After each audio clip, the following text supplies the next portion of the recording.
The day started like any other, with the morning sun streaming through the school windows and students rushing through the hallways. She walked quietly, backpack slung over one shoulder, her eyes fixed on the floor. She knew the path she had to take to get to her first class, but it wasn't easy.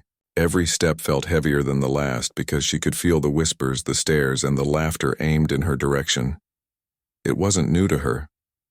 Being different in a place that prized popularity above everything else had made her a target from the very first day. She was smart, well-behaved, and always tried to stay out of trouble.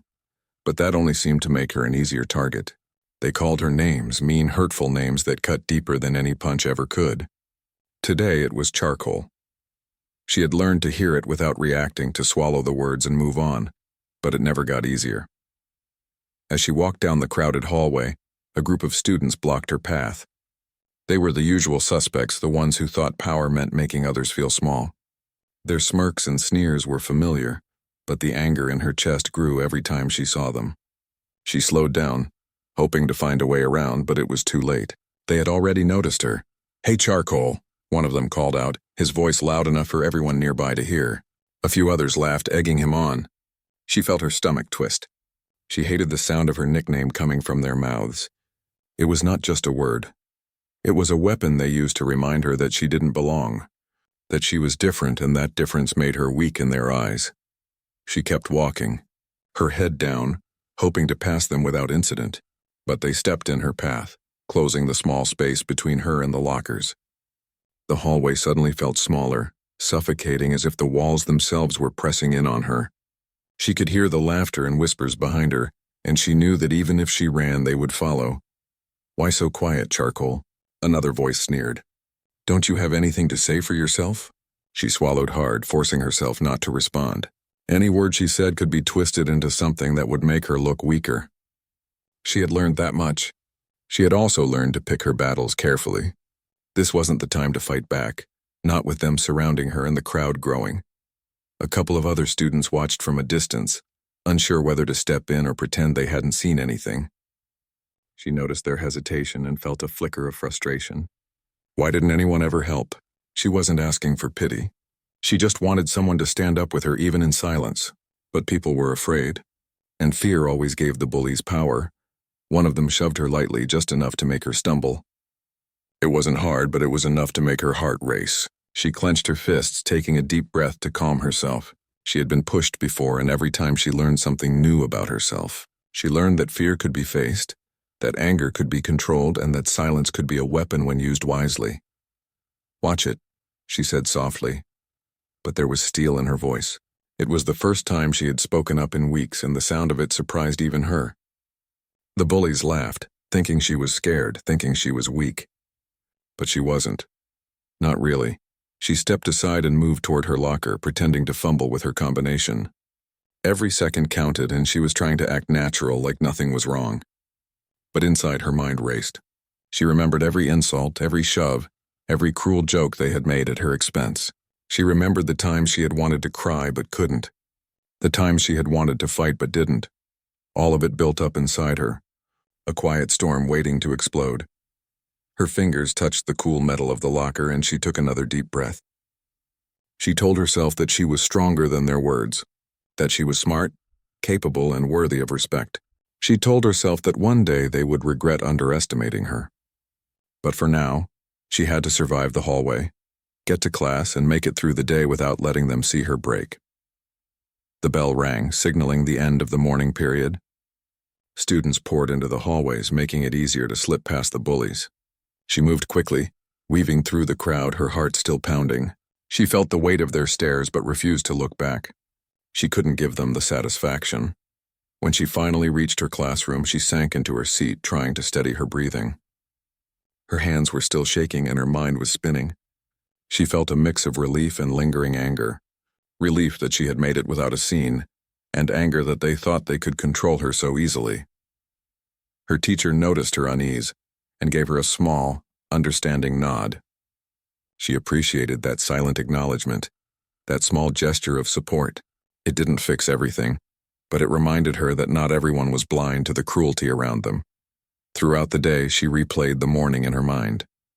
She thought about what they had said, how they had treated her, and how it made her feel. She thought about the fire growing inside her, a determination not to be defined by their words. She didn't want revenge, not in a mean-spirited way.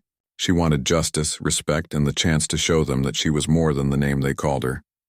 During lunch, she sat alone, as she often did. She watched groups of students laughing and chatting, feeling like an outsider looking in. But she also noticed moments of kindness, someone sharing a smile, someone helping another student, small acts of decency that reminded her there was good in the world. Those moments gave her strength. They reminded her that she didn't have to fight with anger. She could fight with her mind, with her courage, and with her heart. As the day went on, she began to make a plan in her mind. She thought about how she could stand up for herself, not by hurting anyone, but by showing her strength in ways they wouldn't expect. She thought about the possibilities, the strategies, and the ways she could turn the tables without losing her dignity.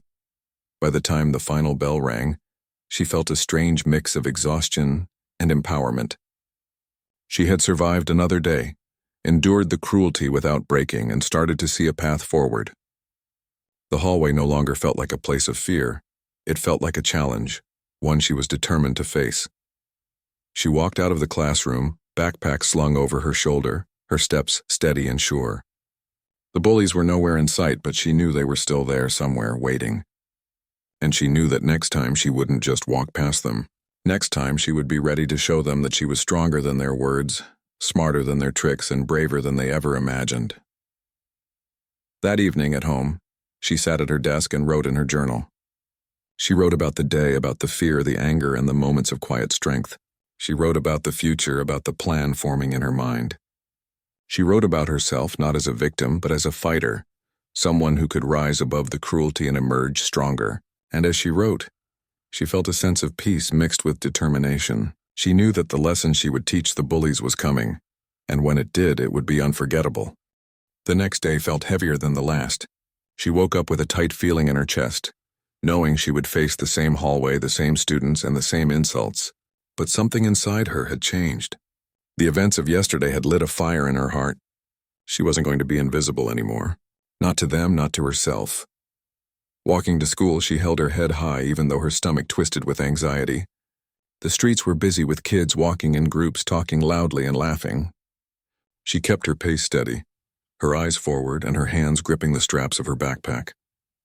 She rehearsed her words in her mind, the calm but firm statements she could make if they tried to corner her again.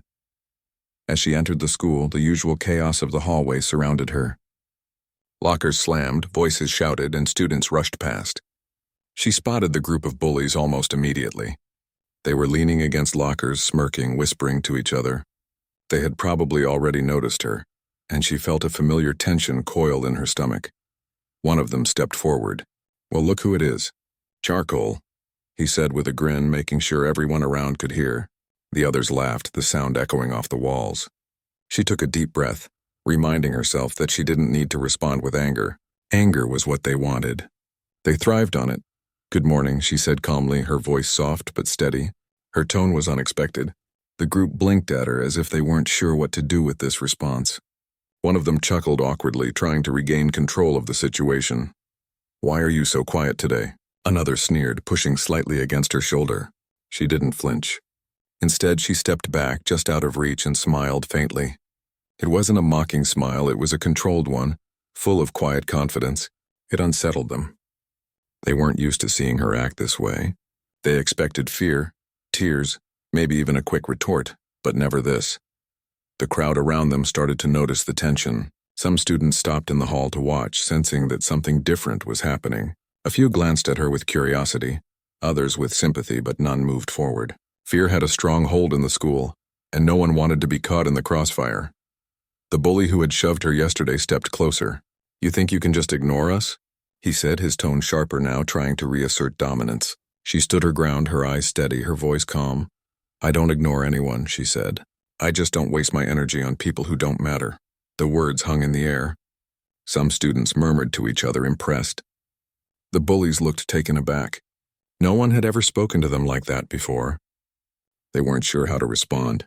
One of them muttered under his breath, and the tension grew even thicker. It was a different kind of power, one she hadn't shown before, and it scared them. They backed off slightly, but she knew this was only temporary. They would try again, maybe later, maybe even after school. But for now, she had claimed a small victory. She felt a rush of pride mixed with relief. She had faced them, stayed calm, and refused to give them what they wanted. Throughout the morning, she remained alert. She kept her ears open for whispers, her eyes scanning for any sign of trouble. Every hallway, every corner felt like a test, and she was determined to pass. In her classes, she focused intently on her work, letting her mind sharpen and her confidence grow.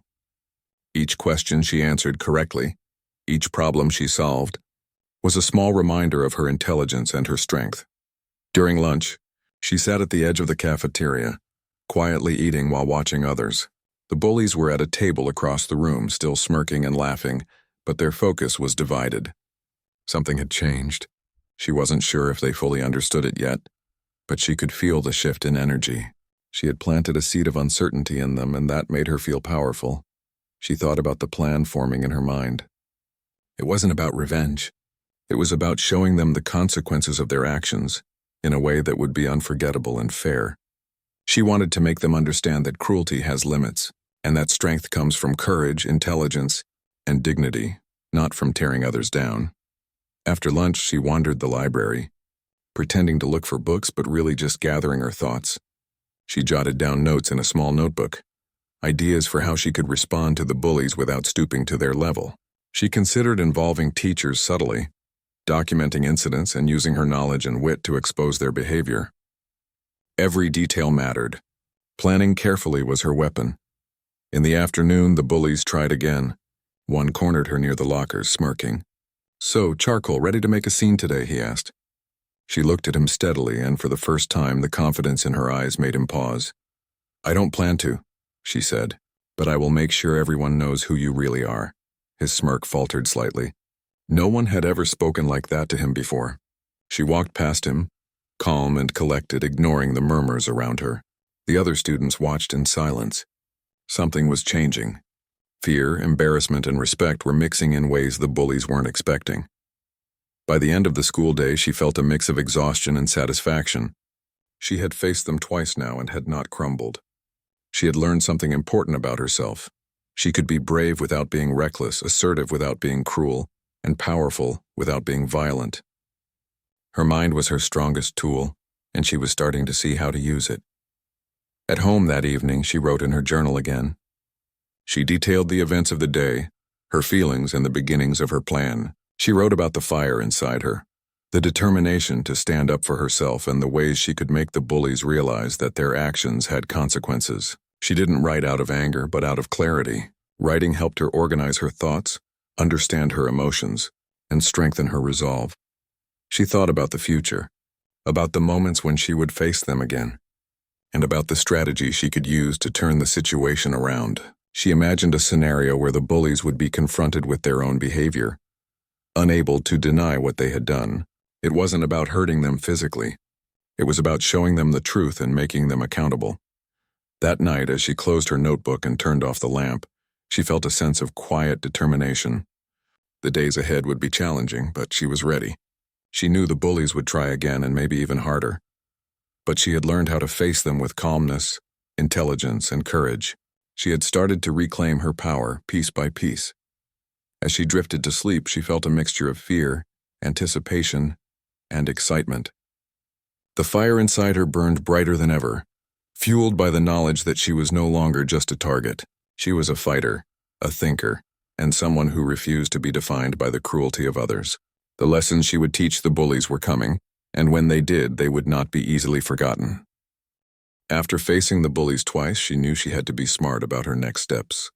Acting on impulse could backfire, and she had learned that survival wasn't enough anymore. She wanted change, not just for herself, but for anyone else who had felt powerless in the face of cruelty. She began to think of ways to turn the situation around in her favor, quietly and carefully, without putting herself at unnecessary risk. She spent her evening at home planning. With a notebook and pen, she wrote down every encounter she had with the bullies, the words, the shoves, the moments that hurt the most. She wasn't just keeping a record, she was learning from them. She noted how they acted when they were confident, how they reacted when they were unsure, and what made them nervous. There was a pattern if she looked closely, a way to use their own behavior against them. Her first idea was subtle. She would document the incidents and make sure that teachers and staff were aware. She didn't want to cause trouble for anyone unjustly, but she did want a record that proved she hadn't started the conflict. She thought carefully about how to present it, choosing words that were calm, factual, and impossible to misinterpret. This was her way of taking control without raising her voice or showing anger. Next, she considered how she could use her classmates' attention to her advantage. Students often watched but never acted. If she could involve them indirectly, they might witness the truth for themselves, and the bully's reputation could begin to shift. She thought about small, clever ways to set up situations where their actions would be seen clearly, without creating a scene that could get her in trouble. Her plan wasn't about revenge. That was important to remember. She didn't want to humiliate them for the sake of humiliation. She wanted to expose the truth, to show that cruelty had consequences. She wanted to demonstrate that intelligence, courage, and dignity were stronger than fear, shoving, or insults. The following day at school, she tested the first steps of her plan. She arrived early, observing the hallways and noting where the bullies usually gathered. Timing was important. She noticed that during passing periods, teachers were distracted and the hallways were crowded. That meant any incident could be witnessed without interference, providing a natural audience. She memorized their patterns, anticipating where they would act next. When the bell rang, she moved confidently through the hallways, head high, eyes scanning, but calm. The bullies noticed her and she felt a familiar tension, but she didn't flinch. Instead, she moved with purpose, walking as if she owned her path, which confused them. They weren't used to seeing her act with such composure. Her calm confidence unsettled them, just as she had hoped. During a brief moment near the lockers, one of the bullies tried to corner her again. "Where are you going, Charcoal? Think you're too good for us now?" He sneered. She looked at him steadily and smiled faintly, her eyes calm and collected.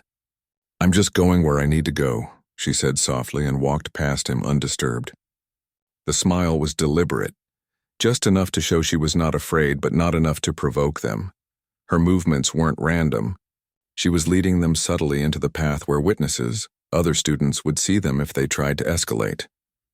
It was all part of the plan. She felt her heart racing, but it was a controlled excitement, the kind that comes when you know you are on the right track.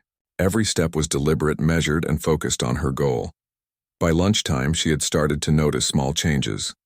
The bullies were looking at her differently, less certain, more cautious. Their usual smirks were forced, their laughter quieter. Other students began noticing too, glancing in her direction with curiosity. She didn't interact with them directly yet, but she could feel the shift. She was planting seeds of awareness and doubt, and it was working. After school, she found a quiet corner in the library and began compiling a small portfolio of her observations. She wrote down dates, times, incidents, and witnesses. She included factual descriptions without exaggeration or emotion-driven language. Her goal was clarity, not drama. If anyone asked or questioned, she could show the record as evidence. This was her preparation, her way of turning knowledge into power. She also started thinking about creative ways to confront the bullies indirectly. Maybe an assignment, a project, or even a class activity could reveal their behavior without her directly pointing fingers. She considered ways to highlight honesty, kindness, and courage in ways that would naturally contrast with their cruelty. The idea was to let truth speak for itself, to let others see the disparity between how she carried herself and how they acted. The next week, she began implementing small parts of her plan. She answered questions in class with confidence, volunteered for activities, and engaged positively with teachers and classmates. Her growth wasn't loud or showy, but subtle, noticeable to anyone paying attention. The bullies tried their usual tactics, but her calm demeanor and composed responses made their attempts less effective. Some of the students watching began to whisper to each other, impressed by her poise. During one encounter, a bully made a snide remark, trying to provoke her. She didn't react immediately. Instead, she paused, looked around, and addressed the class in a calm, logical way. "I don't think it's fair to call someone names or make them feel small," she said. "We should treat each other with respect." Her voice was quiet but steady. A few classmates nodded, and the bully stepped back, unsure how to respond. It was a small victory, but a meaningful one. Each day, she built on these moments. She stayed alert, observant, and ready to act strategically. She didn't need to fight physically. Her intelligence and courage were her weapons. Every glance, every reaction, every calculated step was part of a larger plan to show the bullies that their actions had consequences and that she was stronger than their words. At home, she reflected on her progress in her journal. She wrote about the encounters, her feelings, and the small successes she achieved. She reminded herself of the bigger picture. The lesson she wanted to teach was not just for the bullies, but for herself and others. It was about standing up for dignity, respect, and fairness. Writing helped her solidify her thoughts, stay focused, and refine her plan. The days passed, and she continued to observe patterns, learn, and act. Her confidence grew with each successful interaction, and she felt a sense of empowerment that she hadn't experienced before. She realized that her strength came not from anger or revenge, but from patience, observation, and careful planning. She had turned fear into fuel, and it was guiding her every move. She knew the final confrontation wasn't here yet, but she was readying herself mentally and emotionally. Each step she took was calculated, each action purposeful.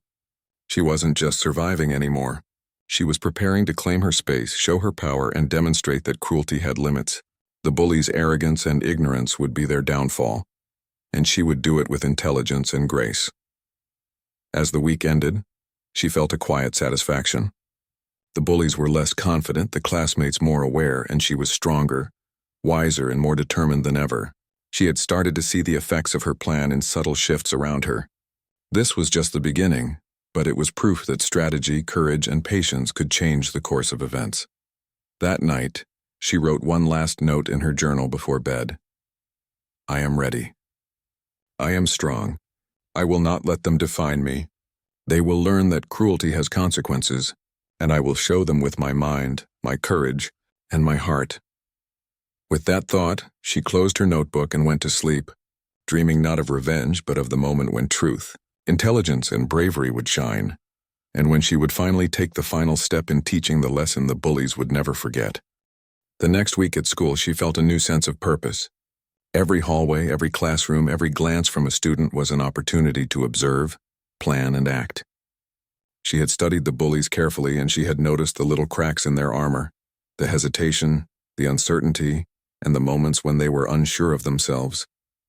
She decided that now was the time to use that knowledge. She started small. In class, she volunteered to lead discussions and group activities. Her confidence was natural and steady, and soon classmates who had once ignored her began to listen. Her calm intelligence and fairness became evident, and slowly, students started respecting her. She didn't boast or show off. She just carried herself with dignity. That dignity was a quiet but powerful message to the bullies. At lunchtime, she made a subtle move. Instead of sitting alone at the edge of the cafeteria, she joined a group of students working on a project. They welcomed her, and she contributed actively, offering ideas and helping organize the work. The bullies noticed her presence and the positive attention she received. Their smirks faltered slightly. They were used to being the center of attention, and seeing her gain recognition without confrontation confused them. Later that day, the hallway incident came again. One of the bullies tried to shove her, expecting her to flinch or respond with anger. She remained calm, stepped aside with a smile, and walked past him. But this time, several students were nearby, silently witnessing the interaction. They noticed her composure and the bully's failed attempt to intimidate her. The power balance was slowly shifting, and it was happening in plain sight. She had also started keeping small evidence of the bullying incidents in a careful and discreet way.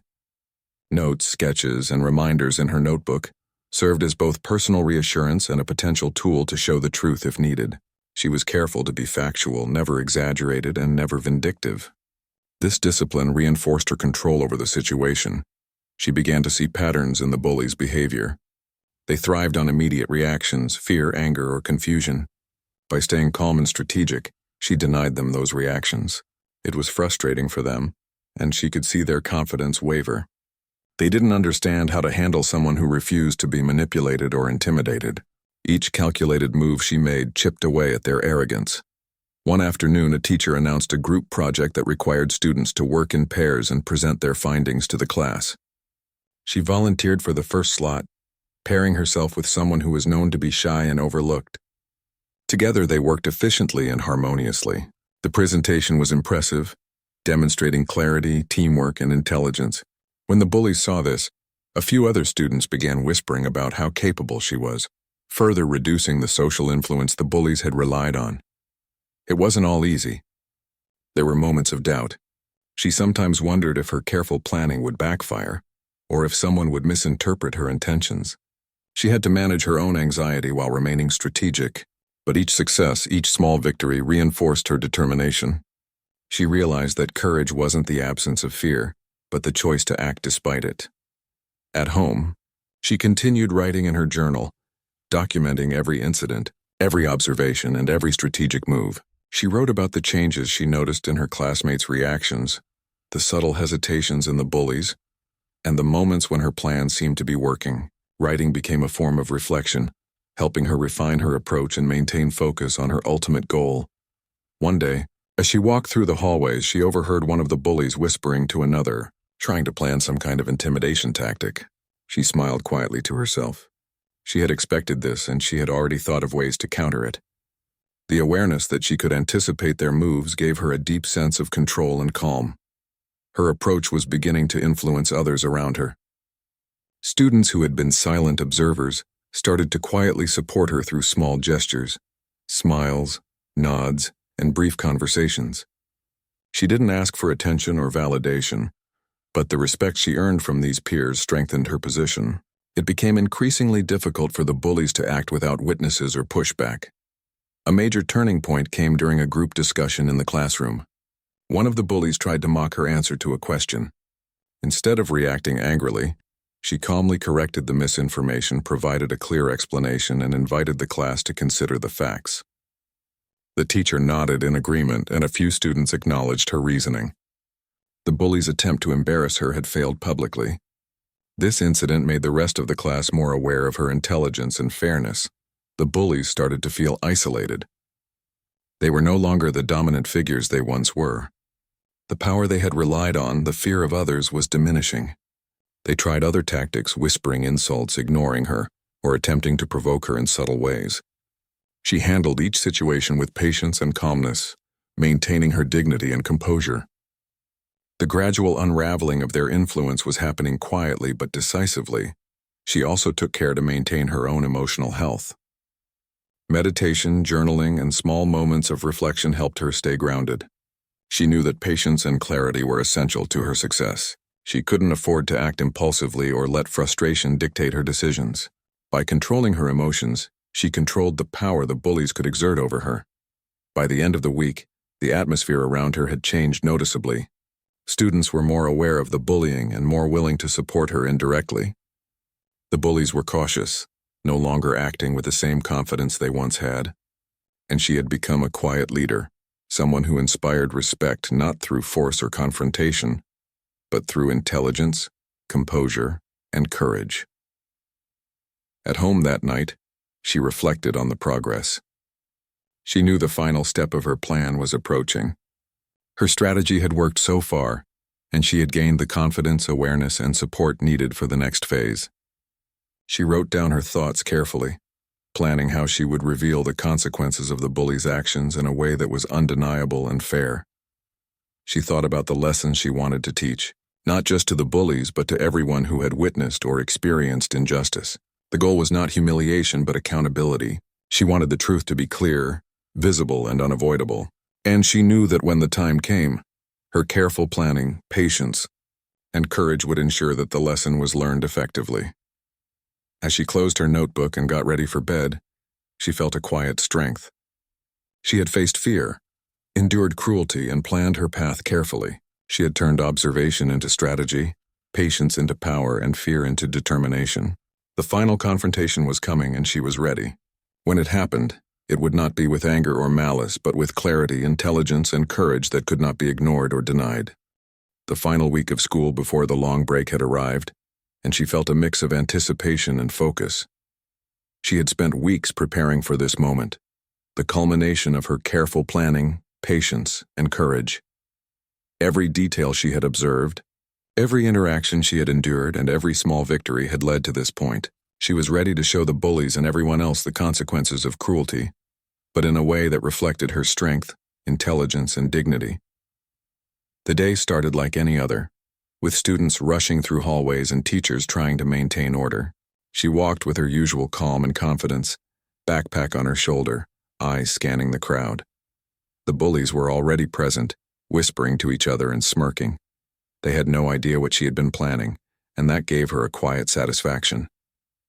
During the morning classes, she maintained her focus, volunteering answers, contributing ideas, and demonstrating clarity of thought. The bullies attempted small provocations, but she remained composed, responding calmly and logically. Each time they tried, she subtly highlighted their behavior without directly accusing them.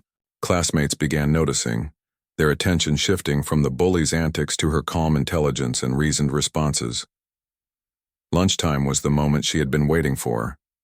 She knew the cafeteria was crowded, full of students who had seen the bullies' behavior over the past weeks. She positioned herself strategically, choosing a seat near the main tables and quietly observing. She had prepared a simple but powerful demonstration, a group activity that would naturally expose the bullies' actions without direct confrontation. As she approached a table with her notebook and materials, one of the bullies tried to intercept her. "Going somewhere, Charcoal?" he sneered. She looked at him steadily, smiled faintly, and replied, "Just doing what needs to be done." She walked past him without hesitation. The smile and calm composure unsettled him, and he stepped back, unsure of how to react. The activity she organized was simple, but effective. She invited students to share experiences of challenges they had faced and how they overcame them. She encouraged honesty, empathy, and reflection. When it was time to talk about obstacles, she subtly created an opportunity for the bullies' actions to come up. She framed it as a question about how negative behavior affects others, and without directly naming anyone, she guided the discussion toward respect, kindness, and accountability. The bullies tried to dismiss the topic, making jokes and interrupting, but the group was attentive. They began to see the contrast between her calm, thoughtful leadership and the bullies' disruptive behavior. Classmates quietly nodded and agreed with her points, indirectly exposing the bullies' actions without her needing to call them out. It was subtle, precise, and powerful. Throughout the activity, she maintained her composure, showing patience and restraint. She didn't seek revenge or humiliate anyone. Instead, she allowed the truth to speak for itself. The bullies' credibility and influence began to crumble under the weight of their own actions being witnessed and contrasted against her calm intelligence. After the session, several students approached her, expressing quiet admiration and support. They didn't need to make a scene. Their acknowledgement was enough. Word of her leadership and thoughtful approach spread naturally, and the bullies felt the shift in power. Their whispers and smirks were replaced with uncertainty. They no longer commanded the attention or fear that had once given them strength. The remainder of the day reinforced the lesson. In the hallways, other students began standing closer to her, offering friendly gestures or just walking nearby. Their presence made it clear to the bullies that their influence was waning. She didn't need to assert dominance with aggression. The environment itself supported her. The subtle changes she had orchestrated over weeks culminated in a clear shift of social dynamics. By the afternoon, the bullies were visibly shaken. They tried to provoke her in small ways, but she remained calm, always redirecting focus to fairness, intelligence, and respect. Every failed attempt chipped away at their confidence, demonstrating that cruelty had consequences when met with patience, strategy, and courage. That evening at home, she reflected in her journal. She wrote about how she had prepared, how she had acted strategically, and how her patience and calm had allowed her to turn the situation around. She detailed how she had maintained dignity and composure, allowing the truth to emerge naturally and effectively. Writing helped her process the culmination of her efforts, reinforcing the personal growth she had achieved. She also thought about the long-term effects. The bullies had learned that their actions had limits, and that intelligence and courage could challenge them in ways they hadn't anticipated. Other students had learned that standing quietly with dignity and strategy could shift power dynamics. And she had learned about herself, the strength, patience, and determination she possessed. In the following days, the school environment subtly changed. Students were more supportive of one another, and the bullies' influence was diminished. She continued to act with calm confidence, helping others when needed, and serving as a role model for those facing difficulties. The lesson she had orchestrated was not a single event but a demonstration of consistent strength and thoughtful action over time. Her final reflection was clear. True strength was not in fighting or seeking revenge but in understanding, patience, and intelligent action. She had endured, observed, and planned carefully, and in doing so, she had taught a powerful lesson without compromising her values. She had reclaimed her dignity, earned respect, and inspired others along the way. As the school year progressed, she continued to grow in confidence and capability. Her experiences had shaped her into someone resilient and strategic, someone who could face challenges with clarity and composure. She had turned moments of fear into fuel for empowerment, showing that courage, intelligence, and patience could overcome cruelty and injustice. By the end of the semester, the bullies no longer held sway over anyone, and the school community had subtly shifted toward respect and accountability. She had not only protected herself but had also influenced the environment around her, creating a ripple effect that would benefit others. Her journey from fear to empowerment was complete, and she knew that the lessons she had learned and taught would remain with her forever.